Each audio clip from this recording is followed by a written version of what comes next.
listen to KBLA and I love the commercials. I know what the commercials mean. I also, if I'm looking and trying to figure something out, I need something to talk to me that might hit me. And it happens on TV because, you know, every time they show a sporting event, they got the pharmaceutical companies back to back to back telling people how to fix the sickness on the same stuff that they sell them. So we get it. Yep, we get it too, Chuck D.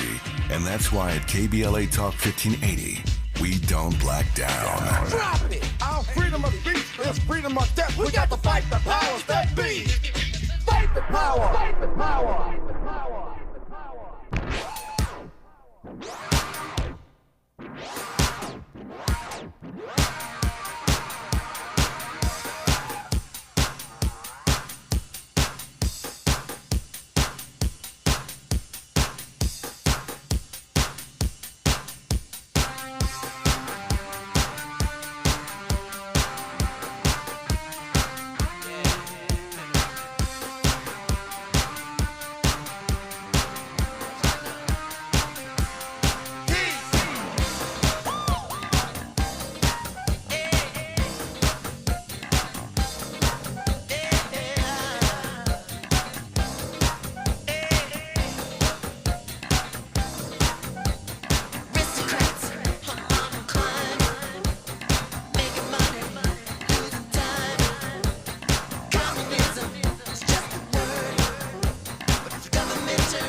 Welcome to KBLA Talk 1580. This is Jesse Jackson Jr. on the West Coast as your guest host, and I welcome each and every one of you to the Wednesday afternoon drive. Perhaps you're on the 101 or the 405, maybe on La Cienega or passing the Heights.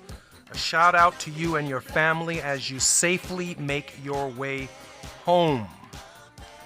In the news today, the Biden administration has 47 federal judicial appointments that it needs to make to the bench.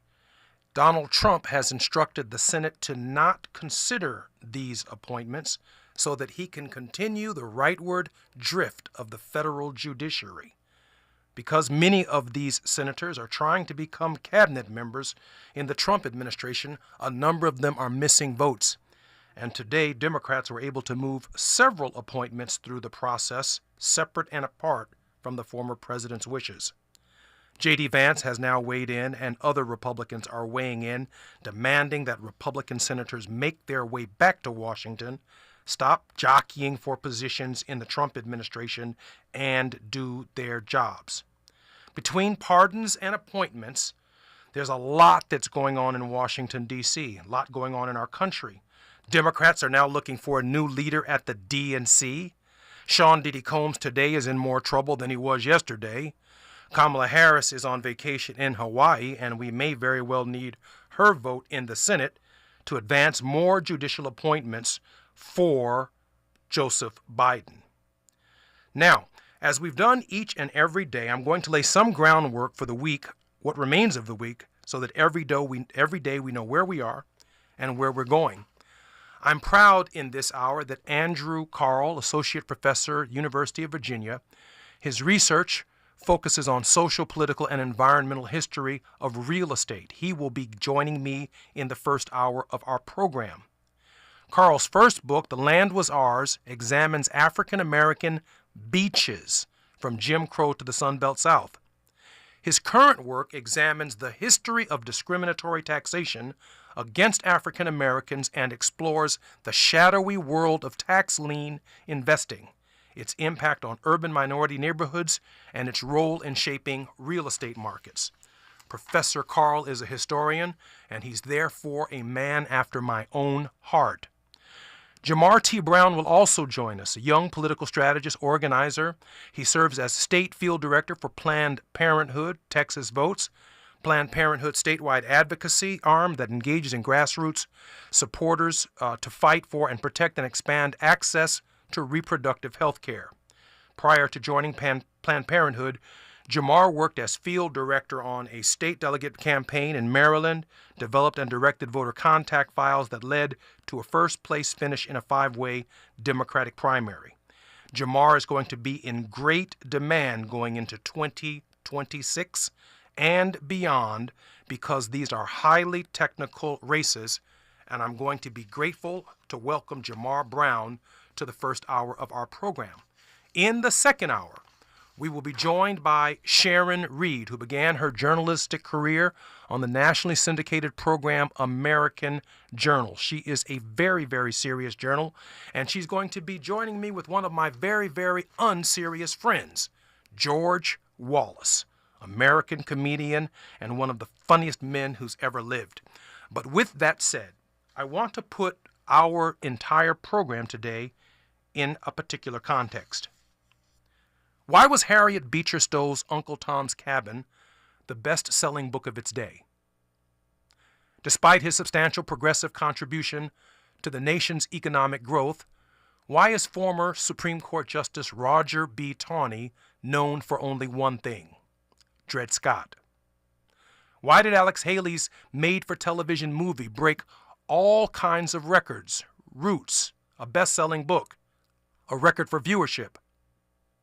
Why did Ken Burns' Civil War documentary on PBS engage the nation as never before on public television?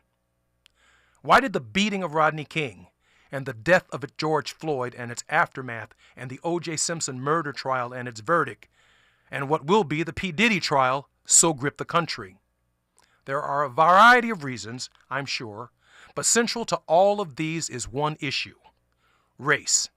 And here on KBLA Talk 1580, we don't run from race. We take it head on. When I use race, I use it as a pair of tinted glasses. If you put on blue sunglasses, the world looks blue. Yellow glasses, it looks yellow. In essence, I'm asking you to put on African American sunglasses and look at American history as objectively as you can through the subjective lens of race. I believe that this view will reveal more about how and why America is what it is today than any other perspective you may choose. Let me offer some clarity. We could view American history through the lens of women's rights, from the denial of the right to vote, the struggle for women's suffrage and its successful achievement in the Constitution, to the current struggles over equal pay for equal work, the ERA, violence against women, and choice. While such a view would be instructive with all of the country's pain and deeply rooted discrimination and gender inequality, it's still not the best prism for seeing the nature of America's problem. For the history of women does not show how states are admitted to the Union, one slave and one free. The history of labor, unemployment, economic growth, inflation, recession, depression, the 8-hour workday, child labor laws, the need for benefits. While the economy is certainly an important lens by which we may view all of America's problems, it doesn't show us where the Democratic Party came from in 1793 as a states' rights, land-owning, and property-owning party of Thomas Jefferson that reduced in the Constitution men and women of color, African Americans, to 3/5 of a human being. The history of labor is very important, but it doesn't show us where the Democratic Party came from. Only the history of race shows us that.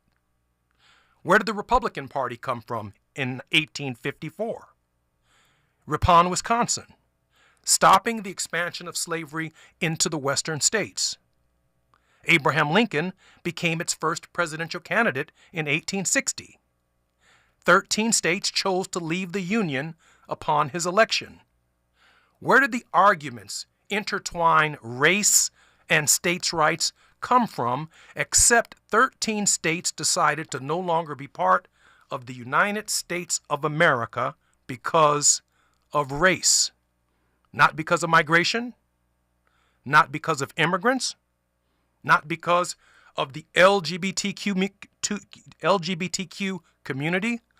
All of these issues are equally and valuably important, but it is the history of race that best shapes our thinking and our prism for viewing today's problems. So when women had all of their rights protected by Roe v. Wade and decisions made over their bodies in 1973, when the Dobbs decision came down and turned their rights back over to the states, every African American who's understood history understands the significance of what that meant and what that signaled. Immigrants were accepted by and able to become a part of the economic and the political structure, arrangements, and attitudes that already existed. They joined white Democrats and Republicans without necessarily knowing the underlying racial history and assumptions upon the arrangements, mostly Democratic but also Republican, and they worked their way up to the privileges of society. We saw it in Kamala Harris's vote. They beat her over the head with immigration. They suggested that she herself had questionable citizenship. They raised the same issue with President Barack Obama. For both, they requested birth certificates. So the Negro in 2024 and 2025, just like migrants and immigrants, still struggle to fully define what constitutes citizenship, even though our history is primarily responsible for the addition of the 14th Amendment to the Constitution of the United States. Well, that lays the foundation for Andrew Carl and Jamar, our first guests on the program.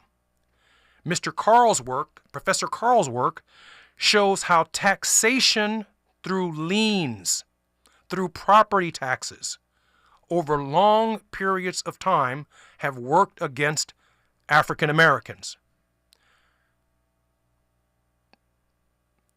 Jamar has campaigned across this country on issues pertinent to our community, organizing people across this country to resolve the long-standing issues of racial discrimination in property taxes and other benefits that yield from the federal government, state governments, and local governments are a factor in our discourse as African Americans.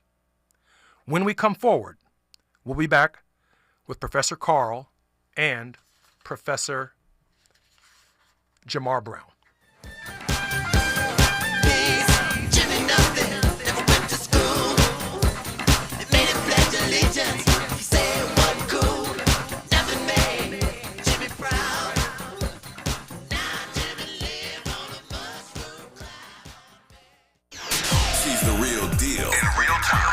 You're listening to Areva Martin in real time on KBLA Talk 1580.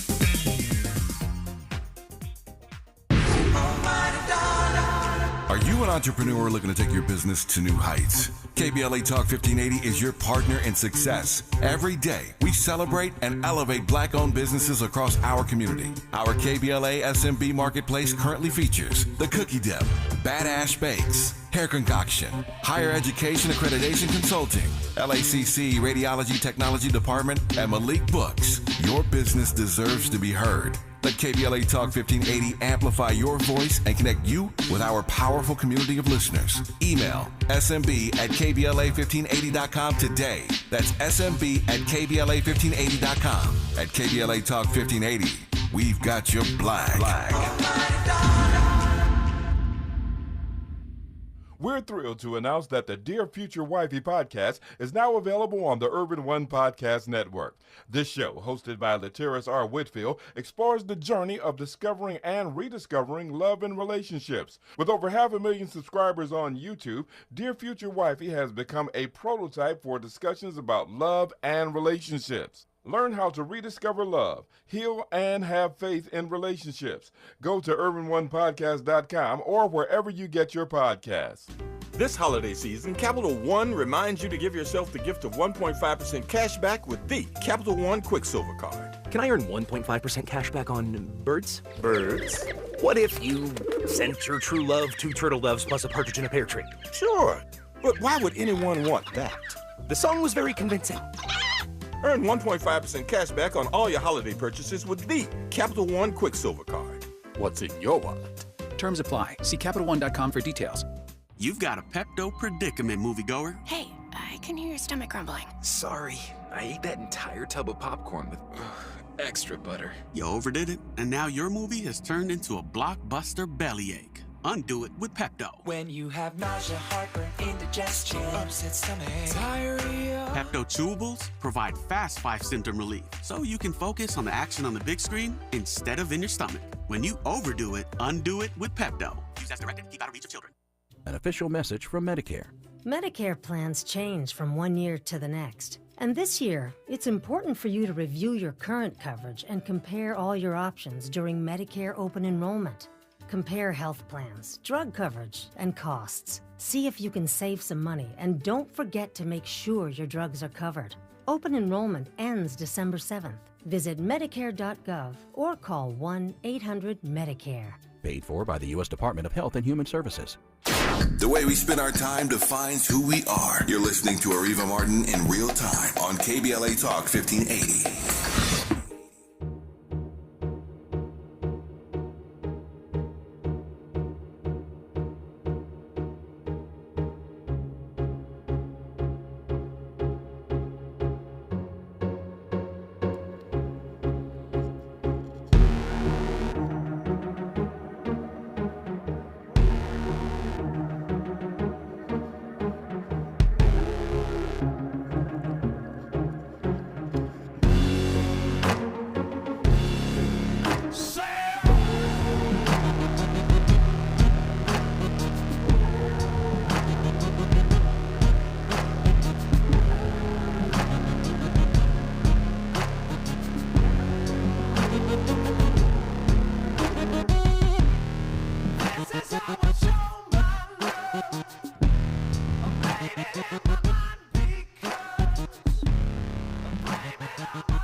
Welcome back to KBLA's Talk 1580. I'm Jesse Jackson Jr. in the studio this week, and I'm grateful to have Professor Andrew Carl, professor of the Corcoran School of History at the University of Virginia.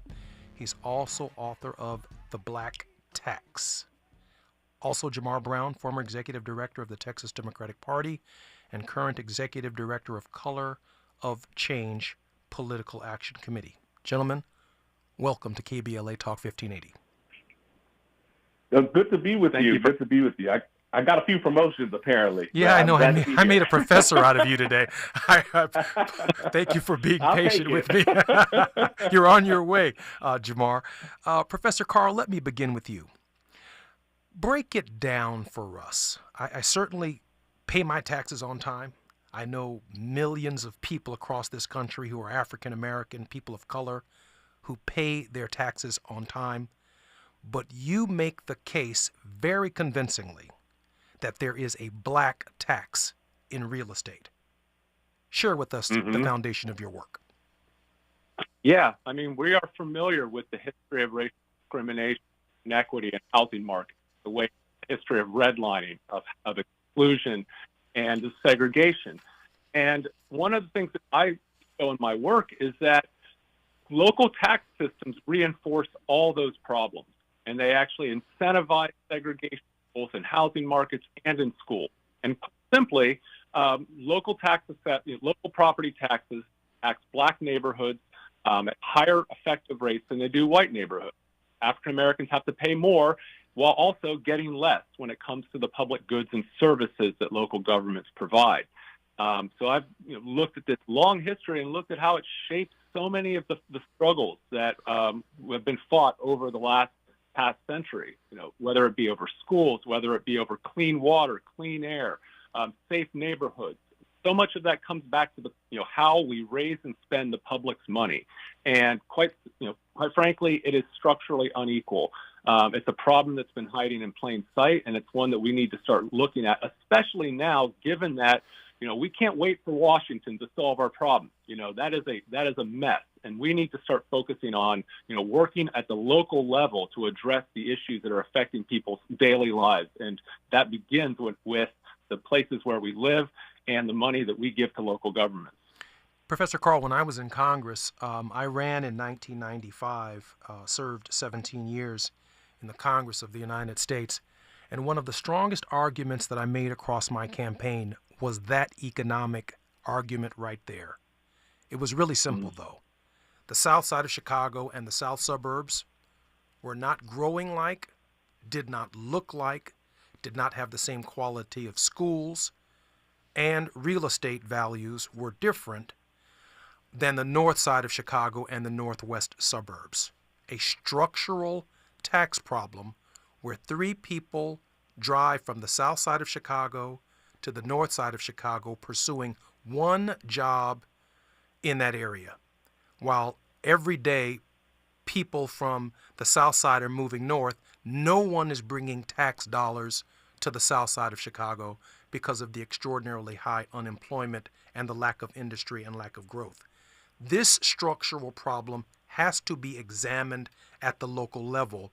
And while Democrats focus on the big picture Washington, D.C. stuff, the campaigns at the highest level, you've hit a nerve when you talk about the work that must be done at the local level.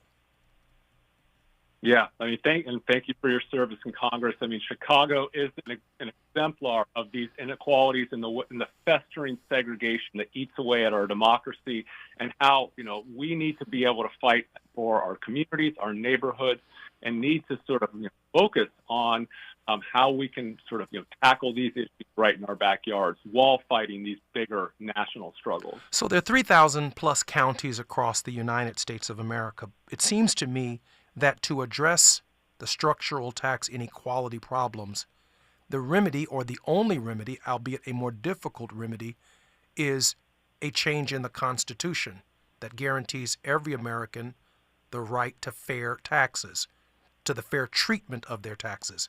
It seems to me that poorest communities in America need a legal right to go into court to challenge state legislatures, to challenge local, county, and municipal governments to do right by them on the questions of equality. Are there other solutions, Professor Carl, to the profound problem that you've outlined? Yeah, I mean, short of a constitutional solution, I mean, the federal government has long had the power to compel local governments to, comply with federal standards. And one thing they can use is use the power of the purse strings to begin to sort of, get local governments to adhere to particular standards. But let's go back to sort of how these problems have gotten worse in recent decades. It came through the defunding of local governments that really accelerated under Reagan, and it's only gotten worse in the decades since, such that we are, look at situations like what happened in Ferguson in 2015, where they were preying on their own citizens for revenue. Why were they doing that? Because they had no revenue to speak of to begin with. And I mean, these problems you see in communities, whether it be pocketbook policing, whether it be the overtaxation of poor neighborhoods, or whether it be the aggressive use of tax lien sales to take people's homes for revenue. And I think, these are problems that, yes, require national solutions. We can begin certainly to fight and hold our local officials accountable. I mean, one thing it's important to remember is in many states and counties, tax assessors are elected officials, but oftentimes they run unopposed. People don't know who they are. And, they're able to do their job without any interference, and they do their job in a discriminatory manner. And oftentimes, the structural inequalities just worsen when, the public is not, scrutinizing it as we should.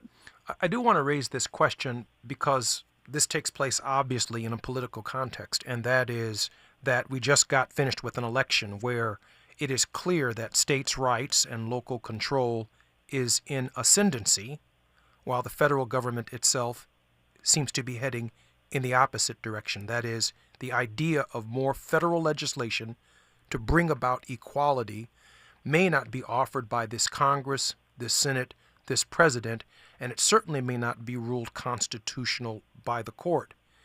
Interestingly enough, Professor Carl, Dr. William Barber raises some questions about the examination of white poverty in the United States. And there seems to be a relationship between, if you will, the black tax for the services that we do not receive for the taxes that we pay, and what's taking place in a lot of these red counties where we see the opioid crisis, we see the fentanyl crisis, we see white poverty, where white people themselves who are poor are paying extraordinary amounts of taxes for the lack of services that they receive. Your thoughts? Yeah, absolutely. And I think, my book focuses on African Americans' experiences as taxpayers, not to say that they are experiencing these alone, but rather to shine a light on problems that affect all of us. And I believe that so many of the political problems we face today are downstream of our extreme inequality, that so much of the inequality today is at the heart of the political crises. It fueled the rise of someone like Trump, a demagogue who's been able to exploit the suffering of many people for his own, political empowerment. And I think we need to really look seriously at the suffering and the disinvestment that rural Americans have faced. And hopefully they can begin to see lessons in African Americans' experiences that might offer them some insights into what they are struggling against. And I hope, again, the work of William Barber is so crucial to having us begin to, work towards solidarity amongst poor people, amongst those who have been left behind by this economy, rather than what is happening right now, which is the old divide and conquer strategy, which has been used really from the moment they invented race.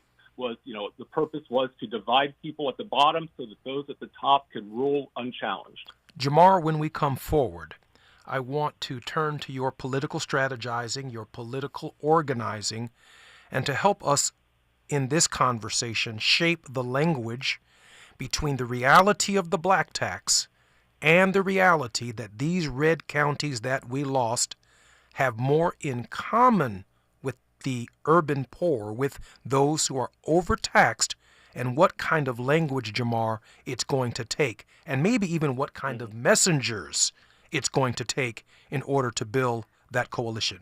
When we come forward, KBLA Talk 1580, I'm Jesse Jackson Jr.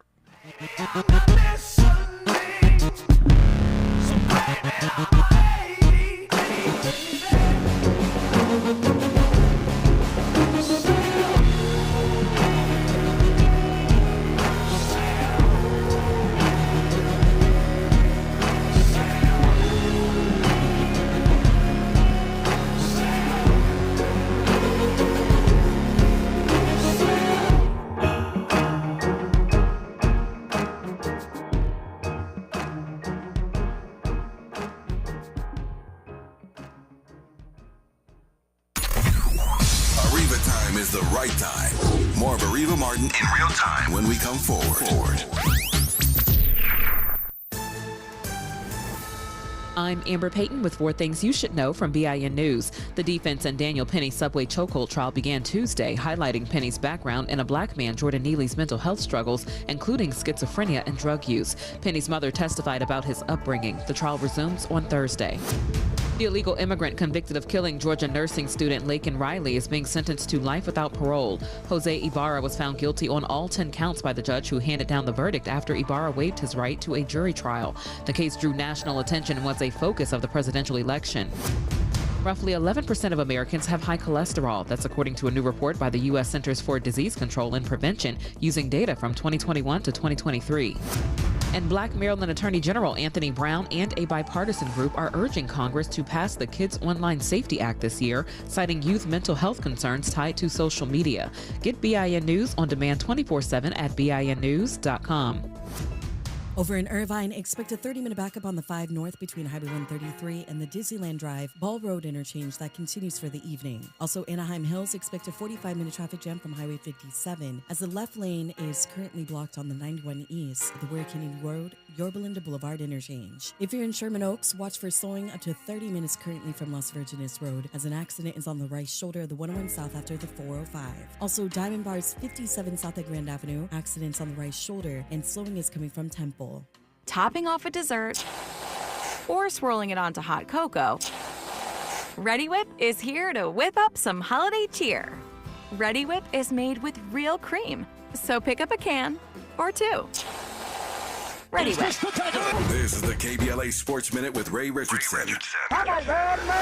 The NFL said it has no issues with players doing the Trump dance to celebrate a touchdown or a big play. But the league had all sorts of issues with players kneeling during the national anthem 4 years ago to protest social injustices after George Floyd's death. With more players doing the Trump dance since he won the presidential election, the NFL was forced to respond on whether the dance is a violation of the league's celebration rules. The NFL said the Trump dance is not a violation because, in their view, the dance is not a political statement. When some players wanted to kneel during the national anthem to protest police brutality, it became a political statement. Fans, politicians, and some NFL owners said kneeling was disrespectful to the U.S. flag and military. Trump was president when he called the players who wanted to kneel SOBs. It's obvious the NFL has its own definition of political statements. No debates, no speculation, just the info you need. That's your KBLA Sports Minute. I'm Ray Richardson on KBLA Talk 1580. Yeah, y'all, come on. Here come the drums. At KBLA Talk 1580, we fight the power every day. Yeah, gotta give us what we want. Gotta give us what we need. Hey. I listen to KBLA and I love the commercials. I know what the commercials mean. I also, if I'm looking and trying to figure something out, I need something to talk to me that might hit me. And it happens on TV because, you know, every time they show a sporting event, they got the pharmaceutical companies back to back to back telling people how to fix the sickness on the same stuff that they sell them. So we get it. Yep, we get it too, Chuck D. And that's why at KBLA Talk 1580, we don't black down. Drop it! Our freedom of speech is freedom of death. We got to fight the powers that be. Fight the power! Fight the power! You're listening to KBLA Talk 1580, where climate is king. Climate is king. Tips to help improve basic steps for building a budget in 2024. Building a budget can help you achieve and reach your financial goals. With a budget, you can keep track of your spending, avoid and get out of debt, limit overspending, pay bills on time, and build solid savings habits. What's the best way to get started? Figure out how much to set aside for expenses, like rent, mortgage, bills, groceries, and entertainment. Understanding your past financial habits can help you make the proper adjustments for your budget. Adjusting to a budget can take time as you work to find the right balance, but keep working on it. For more financial health tips, visit chase.com or stop by a local branch. This segment is sponsored by J.P. Morgan Chase & Company.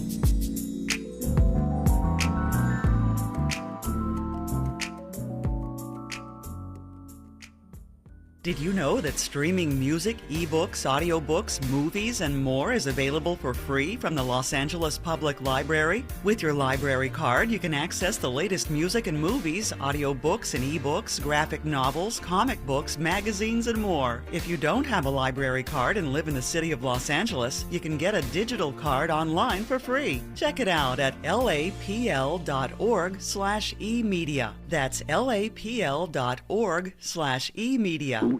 Oh no, stomach issues again? Stomach issues? Who are you? Your pancreas. I could be the real reason for your diarrhea, gas, bloating, stomach pain, or loose oily stools. I thought it was my stomach. People often do, but any of these symptoms could mean having a condition called exocrine pancreatic insufficiency, or EPI. With EPI, the pancreas doesn't release enough enzymes to break down food, but EPI is manageable. Use the symptom checker on identifyepi.com and speak with your doctor. That's identifyepi.com. Sponsored by AbbVie. I occasionally have nerve discomfort in my hands, so the things I love to do... Let's play something, Grandma. ...became difficult as I got older. If you have occasional stabbing and burning in your hands and feet, try Nervive Nerve Relief. Nervive's clinically studied dose of alpha-lipoic acid reduces occasional nerve discomfort in as little as 7 days with continued daily use. Say yes to healthy nerves with Nervive Nerve Relief. These statements have not been evaluated by the Food and Drug Administration. This product is not intended to diagnose, treat, cure, or prevent any disease. There's no time like the present. Let's get back to more of Areva Martin in real time on KBLA Talk 1580.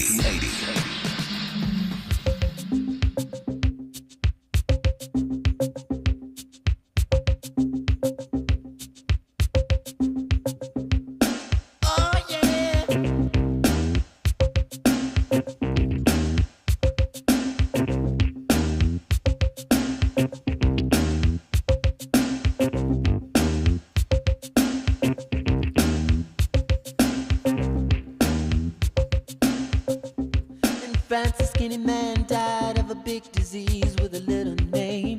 By chance his girlfriend came across a needle and soon she did the same. At home there were 17-year-old boys and their idea of fun is being in a gang called the Disciples, high on crack, toting a machine gun. I'm Jesse Jackson Jr. Welcome back to KBLA Talk 1580. We've been having a conversation with Professor Andrew Carl, whose book on the black tax matters to the future of our community and national politics at the very, very grassroots and local level. Jamar Brown was raised in Charleston, South Carolina, a political strategist, organizer. He served as the state field director for Planned Parenthood Texas Votes. That's one of the few national organizations that is organized to achieve political results at the local level. Jamar Brown, you've heard the challenge.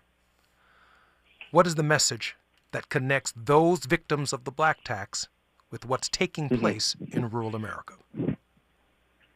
Well, and I agree so much with what my friend just shared, a little bit before our break.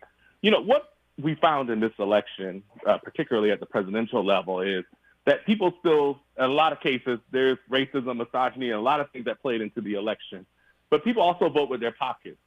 But what's important to really recognize around the vote and the political aspect is, as we talked about earlier in the program, right, these county treasurers, these county tax assessors, county council members, city council members, as you all said, many of them are elected. And so the message is two-pronged. One, we need more people to run for office. We need more people to be the messengers, to be the policy change makers, to be the decision makers, because it's important to make sure that people in the community are actually running for local office and that we don't have these folks that are in office for 10 years, 20 years, even, God forbid, 30 years plus, where we've seen a lot of these discrepancies happen in communities.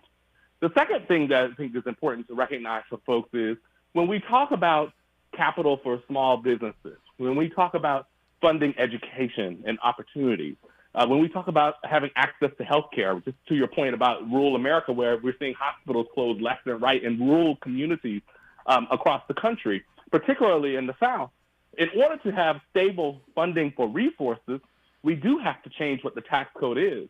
And because the tax code can be very complicated for the average voter, it's also important to make sure that people recognize what the connection is of the local officials, not just of the tax structure, but obviously who's paying into that structure. Is there equity across people of different socioeconomic backgrounds across the tax structure? And then also, basically, how is the tax revenue going to be delineated across various communities? And I think that those are the things that we have to drill down more on. And so you asked me a question before we went on break about who is the messenger. The messenger isn't just elected officials. The messenger is the small business owner and the teachers and the union workers and the hospital workers, right? Those local folks in communities who both are paying inadequate tax rates, but also are on the receiving end of either insufficient funding to maintain services and resources for the community. And it can also speak to how the impact of the change in the tax code will impact the local community, because it's easy to draw to the federal government. It's more challenging. It's also more complicated. And that's what, unfortunately, a lot of times gets covered in the press.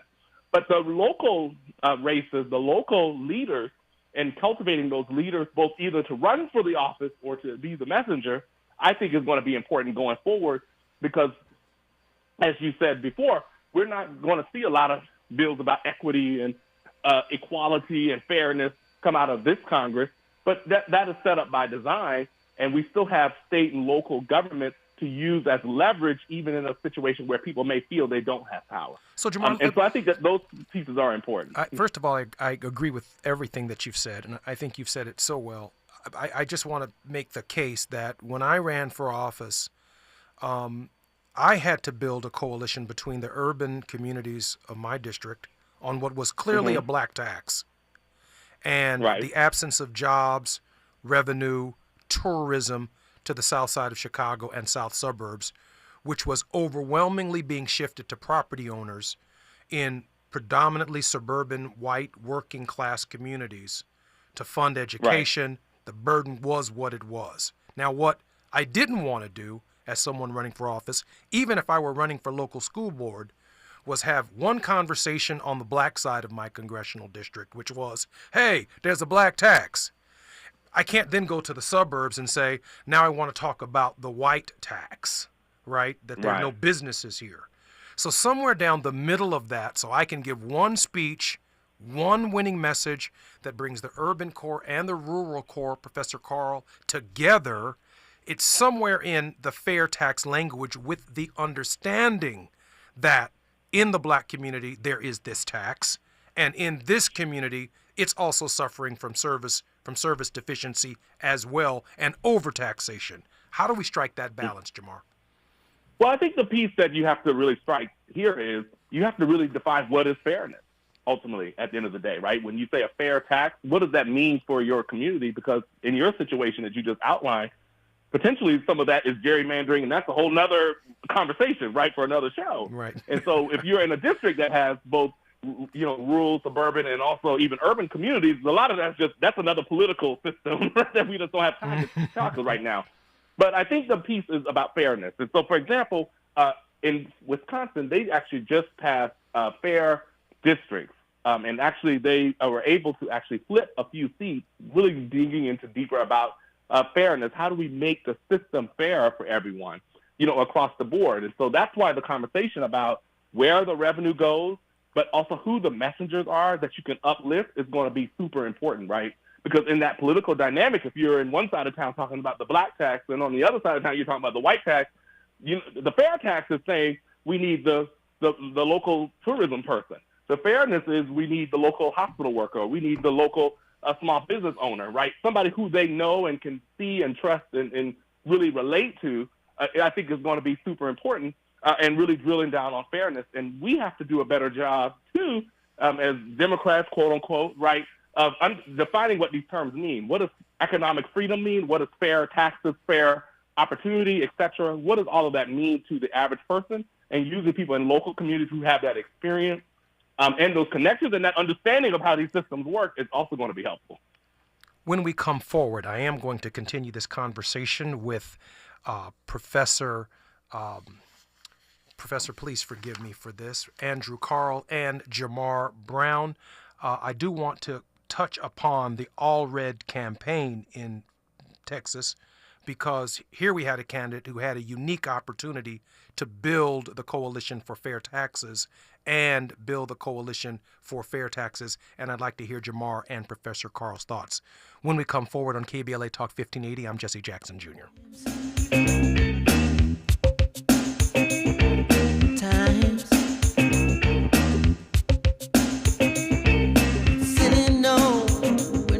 Ship explodes and everybody still wants to fly. But some say man ain't happy unless man truly dies. Oh,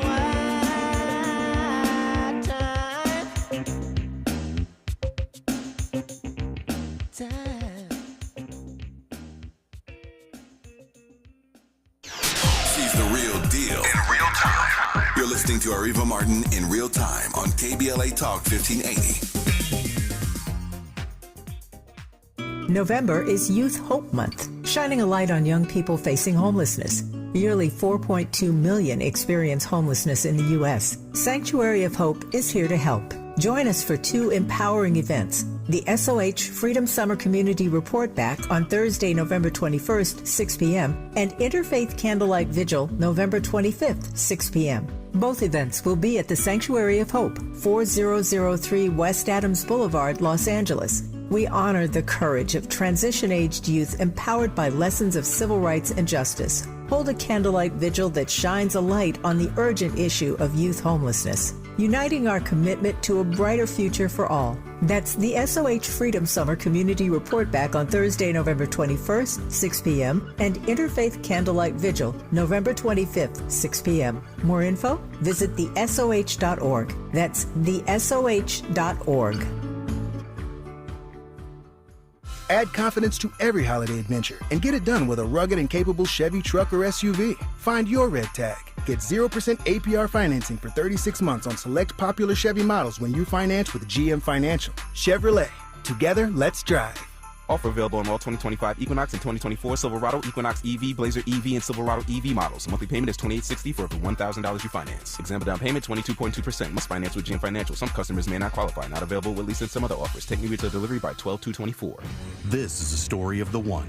As a maintenance specialist for university housing, he knows college students can major in wear and tear.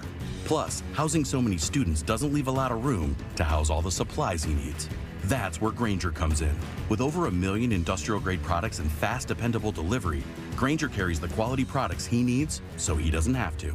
From a new door hinge to a whole new faucet. Call, click Grainger.com, or just stop by. Grainger, for the ones who get it done. Febreze. As a rideshare driver, I love keeping my car smelling fresh and clean. So when I'm driving, I only trust Febreze car vent clips, featuring 3 distinct intensity settings, because it's that little touch that sets me apart. I can turn the intensity down for subtle freshness, or I can turn it up for when I want lots of scent. So whether it's set to low, medium, or high, with Febreze car, I know my car's going to smell amazing. Which keeps my driver rating right where it belongs. Picking up, Oscar! Substance use disorder and addiction is so isolating. And so, as a Black woman in recovery, hope must be loud. It grows louder when you ask for help and you're vulnerable. It is the thread that lets you know that no matter what happens, you will be okay. When we learn the power of hope, recovery is possible.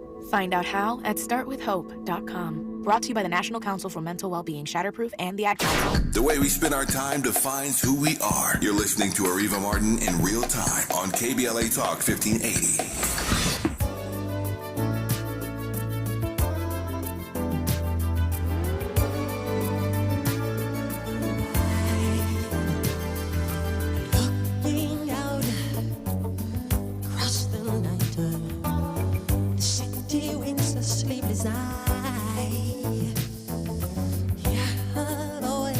Welcome back to KBLA Talk Chicago, Talk 1580. I almost said Talk Chicago, Tavis. I'm Jesse Jackson Jr. I'm joined by Professor Andrew Carl and Jamar Brown. We're having a conversation about some brilliant research that identifies America's taxation system in urban minority neighborhoods and its impact on systematic racism. And we're talking with Jamar Brown, who runs campaigns in Texas, around the country, has an analysis of what took place in this last election. I'm trying to get the rubber to meet the road. That is, the scholarship, the truth, has to meet the ability to get elected to do something about the scholarship. Jamar, the question is, at the local level, what did you see in the All Red campaign that gave you any evidence that such a meeting of the minds was possible between the black tax and the reality of what's taking place in rural America? Well, I think the one thing that I will give the caveat in Texas, particularly, and as you mentioned, I was the former executive director of the Texas Democratic Party. Texas is unique in the aspect that you have to have a lot of resources to build a coalition, exactly what you're talking about. How do you make the connection with public and private partnerships? How do you make the connection among rural, suburban, and urban communities and be, as a candidate, be able to campaign and build the coalitions and build the relationships that is necessary. But what I think has been particularly seen in Texas and what was seen in this cycle is there was a real focus on the urban community. But I think what gets sometimes lost in some of the messaging around engaging in the urban communities, at least in battle with the Republicans, you get it actually into a culture war. And so how do you get past some of that culture war messaging that folks are receiving to really have the conversations necessary to talk about the black tax, how do you, and the difference in the tax code. And so I saw that as a real challenge in this particular election in terms of creating the coalition and really getting people's buy-in around how do we really make a difference and how do we use this particular U.S. Senate seat as a vote, as leverage in the federal government to reform the tax code. The other thing that I think was important that folks are not talking about right now, unfortunately, in this election, is that the Trump tax cuts actually expire in February 2025, which the Congress in the next few weeks will be taking up legislation and debate about who gets tax cuts, right? And who's paying what taxes and those sort of things And then a lot of that gets passed down in respect somewhat to the states also. And so that lack of ability to really message across the state, I think really led to opportunities where the coalition potentially might have been missed. But what I think has to happen going forward, not just in Texas, but other states, especially throughout the South and Southeast, is, number one, people have to be educated about the tax system, right, and some of the systems and some of the disparities that we've seen in the system. Number two, we have to either really agitate and push the decision makers on the local level, whether it's your county tax assessor or your county treasurer or your county council, whoever that might be in your local community. There's got to be more public pressure and accountability for these folks that are elected.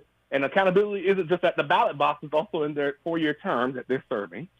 And number three, what ultimately also has to happen is that more people have to be brought in the coalition, not just on race, but also on socioeconomic status. And then also, as I mentioned earlier, about what your plight in the community is, right? What industry you're working in, and how do we bring more of those industries and the leaders in those industries, not just to the table to have discussions, but also to be the messenger so that we can continue to educate the community to also push and move the decision makers on not just how the tax structure is set up, but also who's paying into it, how much they're paying into it, and then what is the return on the investment across socioeconomic classes. And so I think that that's ultimately still part of the conversation that has to happen, and being able to do that outside of the election so that it builds for the next election, whoever may run for various offices up and down the ballot. Professor Carl, I know there's a black tax problem. I know it. I experience it and I pay it. And so does Jamar. The question for me again is, I might win Houston, but I may not do as well in Dallas. And in rural Texas, where I have an opportunity to elect a senator or to elect a school board, or to elect, I need a language that builds the coalition to get the political power to solve the black tax problem.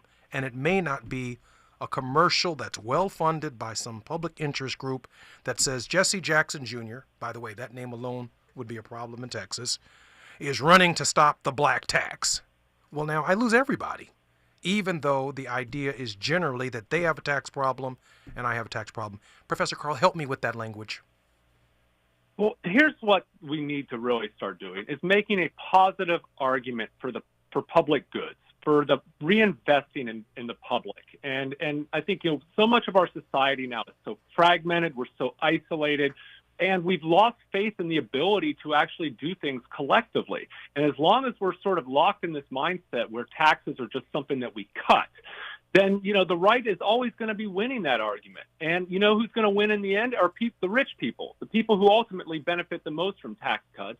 And what we need to be doing is, on the one hand, having, moving away from talking about tax cuts to talking about tax justice, about fairness.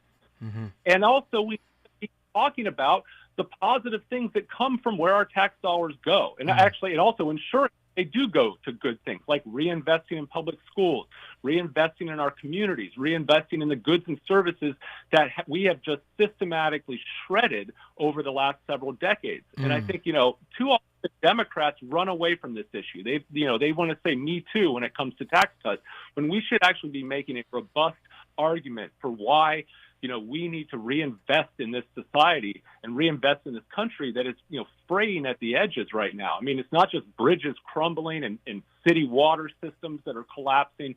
It is everything. And it is a product of how we have just cut taxes for people at the top and left everyone else on their own. And it's, we're paying the cost for it now. And the consequences of that are that because we have not articulated a message that appeals to both rural and urban dwellers, that appeals to parents who are putting children in school and paying local property taxes to fund those schools. And at the same time, when jobs leave the United States, when industries leave our communities and locally don't pay their fair share of taxes, it shifts the burdens to these homeowners, both black and white, and disproportionately to African Americans and people of color. And to argue that case effectively is a winning message? Yeah, I mean, that is, I think, exactly what we need to be doing. We need to start really focusing on, how we can be building better, stronger together. I think, really focusing on what can unite us, and ultimately looking at sort of what have been the consequences of just these, this move to privatize and to disinvest in so much of. Are you still with us, Professor Carl? I'm still here, yes. Jamar, let me ask you a quick question. So Build Back Better and Make America Great Again. Two different visions of America and two different visions, quite frankly, of American tax policy. Build Back Better and Make America Great Again. Distinguish those in the minute or so that we have left in this segment. Yeah, well, when you use the word better, you have to clearly define what better is. So exactly to what Professor Carl was saying, right, is how do we move out of this just tax cut thing and playing into the right continued messaging around that to really talk about how we make more tax fairness, right? How do we redistribute wealth? How do we redistribute opportunity? How do we redistribute resources? Does redistribution of wealth and redistribution of opportunity, does that work, Jamar? In terms of messaging? Yeah, I want you to be careful right there, because when we start using, as progressives, redistribution language, they hit us in the head with socialism. Right. And then when they hit us in the head with communism, I got to prove to you that I'm a Christian and that the two are dialectically opposed. So I'm in a whole nother conversation simply because I said redistribution. Even though I know and acknowledge that there's a black tax, I'm looking for a winning message that blends the urban core and its dilemma with the reality that taxes are not fair. So I don't want to move past this idea of redistribution as language that we're allowed to use because it becomes a commercial. He believes in the redistribution of wealth. America, I once read a quote that every one of the reasons, and I'm not a socialist, let me be crystal clear on that. One of the reasons socialism has never taken root in the United States is that every poor American believes they're temporarily poor and that $1 million is somewhere in their future. So the messaging of this matters. I want to thank Jamar Brown and Professor Andrew Carl for joining me on KBLA Talk 1580. Gentlemen, we can't wait to have you back. Looking forward to it. Thank much. you, Congressman. Thank you very much. When we come forward, bye-bye. WKBLA Talk 1580 will continue. No one can do the things you do to me. Never to be mistaken, long as it's love we're making. There's gonna be some rain, gonna be the pain, but as long as I know. KBLA 1580 Santa Monica. I'm Amber Payton with 4 Things You Should Know from BIN News. President-elect Trump's sentencing in the hush money case is indefinitely delayed as the court considers his presidential immunity claim. Black Chicago Mayor Brandon Johnson is proposing a smaller property tax hike for the 2025 budget. His new $150 million tax increase comes after his original